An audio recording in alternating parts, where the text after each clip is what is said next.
ಕೆಜಿಗೆ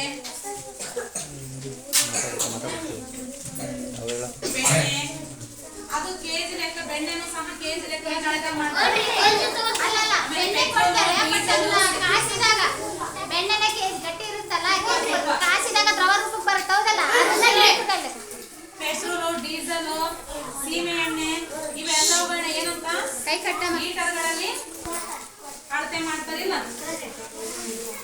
ಆಮೇಲೆ ಬಂಗಾರ ಇವುಗಳನ್ನ ಯಾವುದರಿಂದ ಅಳತೆ ಮಾಡ್ತಾರ? ಗ್ರಾಮ್ಗಳಿರ್ತದ, ಕೆಜಿ ಇರುತ್ತಾ, ಲೀಟರ್ ಇರುತ್ತಾ, ಮೀಟರ್ ಇರುತ್ತಾ?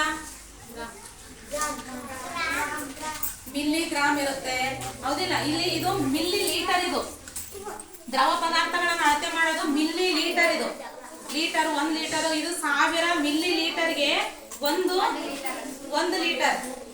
ಕೇಳಿಸ್ಕೊಳ್ರಿ, 1000 ಮಿಲ್ಲಿ ಲೀಟರ್. ಇಲ್ಲಿ ml ಅಂತ ಬರೆದಿರ್ತಾರೆ, ಮಿಲ್ಲಿ ಲೀಟರ್. ml ಅಂತಂದ್ರೇನು? Millilitre. ಅಂತವು 1 millilitre, 2 millilitre, 10 millilitre ಅಂತ ಮಾಡ್ತಾ ಇರ್ತಾರಿಲ್ಲ. ಅದ್ರಂಗೆ 1000 ಮಿಲಿ ಲೀಟರ್ಗಳು ಸೇರಿದಾಗ 1 ಲೀಟರ್ ಆಗುತ್ತೆ. ಅದು ಎಣ್ಣೆ ಆಗಿರ್ಬೋದು, ಅಡಿಗೆ ಎಣ್ಣೆ ಆಗಿರ್ಬೋದು, ಪೆಟ್ರೋಲ್ ಡೀಸೆಲ್ ಆಗಿರ್ಬೋದು, ಹಾಲಾಗಿರ್ಬೋದು.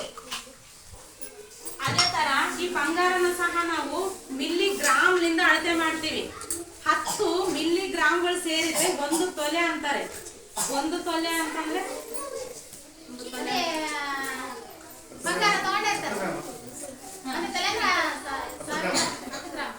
ಬೆಳ್ಳಿನಾಗಿರ್ಬೋದು, ಬಂಗಾರನಾಗಿರ್ಬೋದು, ಇವುಗಳನ್ನ ಮಿಲ್ಲಿ ಗ್ರಾಮ್ನಿಂದ ಅಳತೆ ಮಾಡ್ತಾರೆ. ಅರ್ಥ ಆಯ್ತಾ? ಅದನ್ನು 1 ಗ್ರಾಮ್ಗೆ ಎಷ್ಟು? ಇವಾಗ 6000 ರೂಪಾಯಿ ಇರುತ್ತೆ 1 ಗ್ರಾಮ್ಗೆ. ಅದಿಷ್ಟೇ ಸಣ್ಣದಿರುತ್ತೆ. ನೀವು ಮುಪ್ಪಟ್ಟಿಟ್ಟಂತಿರಲ್ಲ ಅಷ್ಟೇ ಇರುತ್ತೆ, ಅದಕ್ಕಿಂತ ಸ್ವಲ್ಪ ಸಣ್ಣದೇ ಇರುತ್ತೆ. ಇನ್ನ ಆ ಸೈಜಿನ ಮೇಲೆ ಇರುತ್ತೆ, ತೂಕದ ಮೇಲೆ ಇರುತ್ತೆ. ಅಷ್ಟು 6000 ರೂಪಾಯಿ ಇರುತ್ತೆ ಈಗಿನ ರೇಟಿಗೆ. ಹಂಗೆ ಅಂತವ 10 ಗ್ರಾಮ್ಗಳು ಸೇರಿದ್ರೆ 1 ತೊಲೆ ಆಗುತ್ತೆ. ಅರ್ಥ ಆಯ್ತಾ? ಈ ತರ ನಾವು ಬಂಗಾರವನ್ನ ಅಳತೆ ಮಾಡೋದು, ಅದ್ರ ಬೆಲೆಗಳನ್ನ ಕಂಡಿಡ್ಕೊಳ್ಳೋದು, ಲೆಕ್ಕ ಮಾಡೋದ್ರ ಮೂಲಕ 1 ಗ್ರಾಮ್ಗೆ ಎಷ್ಟಾಯ್ತಂದ್ರೆ 10 ಗ್ರಾಮ್ಗೆ ಎಷ್ಟಾಗುತ್ತೆ ಅಂದ್ರೆ 1 ತೊಲೆಗೆ ಎಷ್ಟಾಗುತ್ತೆ ಅಂತ ಹೇಳಿ ಲೆಕ್ಕ ಮಾಡ್ಕೊಂಡು ನಾವು ಕೊಂಡ್ಕೋಬೇಕು. ಮೋಸ ಹೋಗ್ಬಾರ್ದು, ಹೌದಿಲ್ಲ? ತೂಕದಲ್ಲಿ ಆಗ್ಲಿ, ಈ ಒಂದು ಅಳತೆ ಮಾಡೋದ್ರಾಗ್ಲಾಗ್ಲಿ, ಎಲ್ಲೇ ಆಗ್ಲಿ ನಾವು ವಿದ್ಯಾವಂತರಾದ್ಮೇಲೆ ಏನಾಗ್ಬೇಕು? ಅದ್ರ ಬಗ್ಗೆ ಎಲ್ಲ ನಾವು ತಿಳ್ಕೊಂಡಿರ್ಬೇಕು, ಹೌದಿಲ್ಲ? ನೀವು ಹೇಳಬೇಕು ನಿಮ್ಮ ಮನ್ಯಾಗ ಎಲ್ಲರಿಗೆ.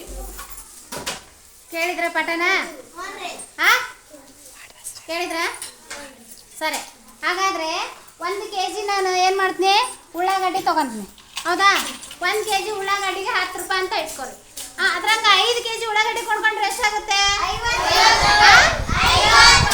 5 kgಗೆ ಎಷ್ಟು 1000 ಗ್ರಾಮ್ ಬರ್ತಾವಲ್ಲಿ? 1 kgಗೆ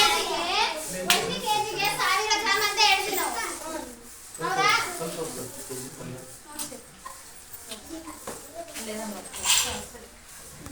ಇದು 1 kgಗೆ ಎಷ್ಟು ಗ್ರಾಮ್ ಇರ್ತಾವ ಅಂತ ಹೇಳಿದ್ರೆ? 1000 ಏನದು? 1000 ಗ್ರಾಮ್ ಅಂತ 1 kg ಹೇಳಿದ್ವಿ. ಇದ್ರಂಗೆ ನಾವು ಏನು ಮಾಡಿದೆ? 5 kg ಅನ್ನ ಉಳ್ಳಾಗಡ್ಡಿ ತಗೊಂಡೆ. ಹಾಗಾದ್ರೆ ಎಷ್ಟು ಗ್ರಾಮ್ ಆಗುತ್ತೆ?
ನಾವ್ ಹೆಂಗ ಅದು ಬಟ್ಟೆದಿಲ್ರಿ ತೂಕ ಮತ್ತು ಗಾತ್ರದ ಬಗ್ಗೆ ಅಳತೆ ಅದು ಮತ್ತೆ ಅದು ಅಳತೆ. 100 ಸೆಂಟಿಮೀಟರ್ ಒಂದು ಮೀಟರ್ ಆಗಬೇಕಂತ ಎಷ್ಟು ಸೆಂಟಿಮೀಟರ್ ಬೇಕಂತ ಹೇಳಿದ್ರೆ 100 ಸೆಂಟಿಮೀಟರ್ ಬೇಕು. ಅದ್ರಾಗ ಒಂದು ರಮೇಶ್ ಅನ್ನೋರು ಏನ್ ಮಾಡ್ತಾನೆ 5 ಮೀಟರ್ ಬಟ್ಟೆಯನ್ನ ಕೊಂಡ್ಕೊಳ್ತಾನೆ. ಎಷ್ಟು ಮೀಟರ್? 5 ಮೀಟರ್. 5 ಮೀಟರ್. ಹಾಗಾದ್ರೆ 1 ಮೀಟರ್ಗೆ 100 ಸೆಂಟಿಮೀಟರ್ ಆದ್ರೆ 5 ಮೀಟರ್ಗೆ ಎಷ್ಟು ಸೆಂಟಿಮೀಟರ್ ಆಗುತ್ತೆ? 5 ಎಷ್ಟೇ ತಗೊಳ್ಳಿ ಅದಕ್ಕೆ ಏನ್ ಮಾಡ್ಬೇಕು? ಗುಣಿಸ್ಬಿಡ್ಬೇಕು. ಗೊತ್ತಾಯ್ತಾ? ಸೆಂಟಿಮೀಟರ್ ಬಟ್ಟೆನ ಸೆಂಟಿಮೀಟರ್ ಲಿಂದ ಅಳತೆ ಮಾಡ್ತಾರೆ. ಈ ತವ ಇದಿರ್ತಾವಲ್ಲ ಎಣ್ಣೆ ಅವೆಲ್ಲ ಲೀಟರ್ ಮಿಲಿ ಲೀಟರ್ ಇವೆಲ್ಲ ಕೆಜಿ ನೆನ್ಪಿಟ್ಕೋಬೇಕು. ಕೆಜಿ ಮಿಲಿಗ್ರಾಮ್ ಅಂತ ಹೇಳ್ತಾರೆ. ಮಿಲಿಗ್ರಾಮ್ ಬೇರೆ ಮಿಲಿ ಲೀಟರ್ ಬೇರೆ ಸೆಂಟಿಮೀಟರ್